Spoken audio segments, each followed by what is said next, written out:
नागपूर महानगरपालिकेचा आज 70वा स्थापना दिवस महानगरपालिकेत साजरा करण्यात आला। यावेळी महापौर दयाशंकर तिवारी यांनी सांगितले की 3 मार्च 1951ला महानगरपालिकेची स्थापना झाली आणि आज महानगरपालिकेला 70 वर्ष पूर्ण झाली आहे आणि मी नागपूर महानगरपालिकेचा 54वा महापौर म्हणून नागपूरच्या सर्व जनतेला आजच्या या दिनाच्या सर्वांना शुभेच्छा देतो, असे महापौर यांनी सांगितले। सोबतच या आजच्या दिवशी महापौर दयाशंकर तिवारी यांनी काही माजी महापौर जाऊन त्यांचा सत्कार केला। यामध्ये माजी महापौर कल्पना पांडे, नरेश गावंडे व अन्य माजी महापौर यांचा समावेश होता।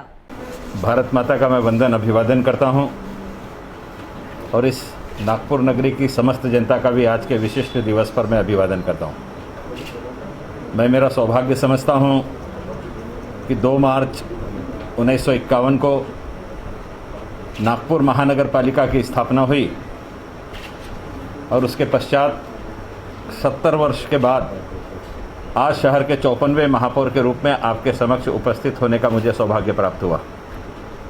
समस्त नगरवासियों को मैं महानगर पालिका के स्थापना दिवस की हार्दिक शुभकामनाएं देना चाहता हूं। 1864 में गोंड राजा बख्त बुलंद शाह इनके नेतृत्व में इस नागपुर शहर की निर्मित हुई और बख्त बुलंद शाह के नेतृत्व में निर्मित उनके पूर्वजों के उनके वारसानों के नेतृत्व में निर्मित बहुत सी ऐसी वास्तुएं हैं जो आज भी नागपुर शहर का मार्गदर्शन करती है। बख्त बुलंद शाह के बेटे इन्होंने गांधी सागर जो तालाब है इसे जुम्मा तालाब के नाम से बनाया था और बख्त बुलंद शाह जी ने महल में किले का निर्माण किया था। उस किले के बुर्ज पर आज भी वह तोप रखी है जिस तोप ने अलाउद्दीन खिलजी जब अमरावती पर आक्रमण करने जा रहा था तो उससे इस शहर को बचाने का काम किया था। 1864 में ये नगर पालिका के रूप में बनी और 1951 में महानगर पालिका के रूप में इसने रूप धारण किया। आज़ादी के पूर्व से लेकर के वर्तमान तक इस देश के बड़े बड़े महापुरुष इस महानगर पालिका को अपनी भेंट दे चुके हैं। राष्ट्रपिता महात्मा गांधी, नेताजी सुभाष चंद्र बोस, देश के पहले राष्ट्रपति, देश के पहले प्रधानमंत्री, ऐसे बहुत सारे गणमान्य हैं जिन्होंने इस महानगर पालिका में अपनी उपस्थिति दर्ज कराई है। आज उस महानगर पालिका का महापौर इस हैसियत से खड़े होते हुए मैं स्वयं को गौरवान्वित महसूस करता हूं, कारण इस महानगर पालिका की इतनी अच्छी परंपरा रही है। हम लोग आज नागपुर के पहले महापौर बैरिस्टर शेषराव जी वानखेड़े इनकी प्रतिमा को माल्यार्पण करके हमने इस कार्य का प्रारंभ इसलिए किया कि महानगर पालिका बनने के बाद पहले महापौर के रूप में बैरिस्टर शेषराव जी वानखेड़े इन्होंने अपना पदभार ग्रहण किया था। बैरिस्टर शेषराव जी वानखेड़े केवल शिक्षाविद नहीं थे, एक अच्छे सामाजिक कार्यकर्ता थे और सामाजिक चळवळ को साथ में लेकर के चलने वाले नेतृत्व के रूप में उन्हें जाना जाता था। नई पीढ़ी को यह जानकारी नहीं है कि हम मुंबई में वानखेड़े स्टेडियम के नाम से जिस वानखेड़े स्टेडियम को जानते हैं और पूरे विश्व में मुंबई का क्रिकेट का वानखेड़े मैदान प्रसिद्ध है, वो वानखेड़े स्टेडियम बैरिस्टर शेषराव वानखेड़े के नाम से मुंबई में बना हुआ है। नागपुर में रहने वाले वासिंदे के नाम से मुंबई में अगर स्टेडियम बनता है तो उस व्यक्ति की कितनी कीर्ति थी इसकी हम संकल्पना कर सकते हैं। भारत की संविधान सभा के संविधान निर्मित के बीच में अपनी चर्चा हो, इन सारे विषयों को लेकर के ओबीसी समाज की बात को रखने का विषय हो, हर विषय को संजीदगी के साथ में रख करके उसका पाठ पुरावा करके उसे पूर्णता तक ले जाना, यह बैरिस्टर शेषराव वानखेड़े जी की उपलब्धि थी। एक संयोग था कि पहले महापौर अगर बैरिस्टर शेषराव जी वानखेड़े बने तो नागपुर शहर की पहली महिला महापौर होने का सौभाग्य उनके सुपुत्री कुंदाताई विजयकर को प्राप्त हुआ। और यह सारी चीज़ें केवल उनकी पुत्री नहीं, एक अच्छी कार्यकर्ता, एक ऐसी अच्छी सामाजिक नेतृत्वकर्ता जो क्रीड़ा के क्षेत्र में, पर्यावरण के क्षेत्र में, शिक्षा के क्षेत्र में, सब क्षेत्र में काम करती थी, ऐसी कुंदाताई का भी नाम रहा। एक लंबी परंपरा नागपुर शहर की रही है। नागपुर शहर से निकलने वाले अनेक महापौरों ने विधायकों के रूप में भी कार्य किया है। नागपुर शहर के महापौर महाराष्ट्र के मुख्यमंत्री भी बने हैं, यह भी नागपुर शहर का एक वारसा रहा है। और इस पवित्र वारसे को आगे लेकर के जाने की जिम्मेदारी हम सभी निर्वाचित जनप्रतिनिधियों की है। नागपुर शहर के तरफ पूरे विश्व का देखने का दृष्टिकोण एक अलग है। उसका मुख्य कारण यह है कि यह मुख्यमंत्री देवेंद्र जी का शहर, पूर्व मुख्यमंत्री और माननीय नितिन जी गडकरी के शहर के रूप में जाना जाता है, 0 माइल सिटी के रूप में जाना जाता है।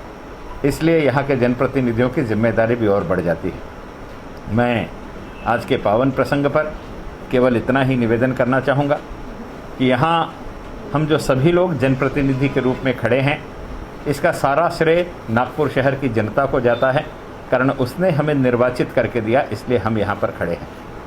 और एक नगर सेवक यह शब्द जो है, इसकी अपेक्षा निगम पार्षद यह शब्द ज़्यादा उचित लगता है। निगम काम करे और उसके पार्श्व में अर्थात उसके पीछे की पृष्ठभूमि में जनप्रतिनिधि खड़ा रहे और निगम से काम करवा ले, यह हमारी भूमिका होनी चाहिए। यह भूमिका कहीं ना कहीं लिप्त होती हुई दिखाई देती है। निगम भी दिखाई नहीं देती और पार्श्व भी दिखाई नहीं देता। यह अड़चन आज के वर्तमान वातावरण में दिख रही है। लेकिन निगम परिषद की जो मूल अवधारणा है कि निगम से काम कराने के लिए पार्श्व में खड़े होकर के काम करवा लेना, उस पृष्ठभूमि को फिर से अलंकृत करने का काम सारे नगर सेवक करेंगे, ऐसा मैं उनसे निवेदन करना चाहता हूँ। नागपुर शहर एक अपना स्वरूप बदल रहा है। स्मार्ट सिटी के रूप में नागपुर शहर का चयन किया गया है और वह कार्य भी नागपुर शहर में प्रारंभ है। नागपुर शहर अनेक बातों के लिए पूरे विश्व में जाना जाता है। पूरे हिंदुस्तान में अकेला ऐसा शहर रहा है जिसने गंदे पानी का शुद्धिकरण करके उसे बिजली के उपयोग के लिए भेजा और एक पंथ दो काज के रूप में बिजली के लिए जो रिजर्व वाटर था पावर जनरेशन के लिए, वो नागपुर शहर को मिल गया। नागपुर के पीने का पानी बढ़ा और गंदा पानी जो बह करके आगे आने जाने वाली नदियों को गंदा करता था, वह शुद्ध होकर के बिजली उत्पादन के लिए काम आने लगा। यानी गंदगी में से भी जिंदगी पैदा करके ऊर्जा उत्पादन करने का काम इस शहर ने पैदा शुरू किया और पूरे भारत का नेतृत्व नागपुर ने किया। और केंद्रीय मंत्रिमंडल में पीयूष गोयल जी ने निर्णय लिया कि नागपुर के पार्श्वभूमि पर ऐसे जहां जहां भी पावर प्लांट है, उन्हें उस शहर के सीवरेज ट्रीटेड वाटर के माध्यम से ही इलेक्ट्रिकल जनरेशन करना पड़ेगा। ऐसा पूरे देश के लिए कानून बना दिया। पहली इथेनॉल बस नागपुर में चली, पहली इलेक्ट्रिक बस नागपुर में चली। ये सारे उपक्रम अगर कहीं हुए तो मेरे नागपुर शहर में हुए। ये सौभाग्य इस महानगर पालिका को प्राप्त है, कारण महानगर पालिका ने किया। ऐसे ही अनेक उपक्रम आने वाले समय में इस शहर के लिए और आगे बढ़े, ऐसी मैं आप सभी पार्षदों के माध्यम से निवेदन करना चाहता हूँ। आज के पावन प्रसंग पर एक बात की और मुख्य रूप से घोषणा करना चाहता हूँ कि 26 जनवरी को एक विषय मैंने घोषित किया था कि नागपुर महानगर पालिका के हमारे जो बच्चे हैं, इन बच्चों से हम लोग सुपर 75 की संकल्पना को साकार करेंगे।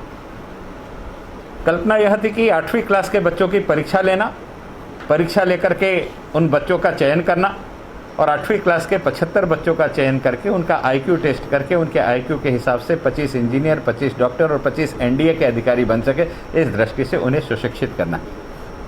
हमने उस दिशा में काम भी चालू कर दिया। 28 तारीख को बच्चों की परीक्षा होनी थी, लेकिन लॉकडाउन के कारण अगले रविवार को शिफ्ट की गई है। कल माननीय आयुक्त महोदय आए थे, संकल्पना उनको अच्छी लगी और आयुक्त महोदय ने उसके 2 कदम आगे बढ़ करके एक बात कही। मैंने जो अभी कहा कि पार्षद का काम है निगम से काम करा लेना, स्वयं पार्श्व में खड़े रहना, उसका सबसे उत्कृष्ट उदाहरण है कि कल आयुक्त महोदय जब दोपहर में मिलने आए तो उन्होंने कहा कि आपकी ये योजना मुझे बहुत पसंद है।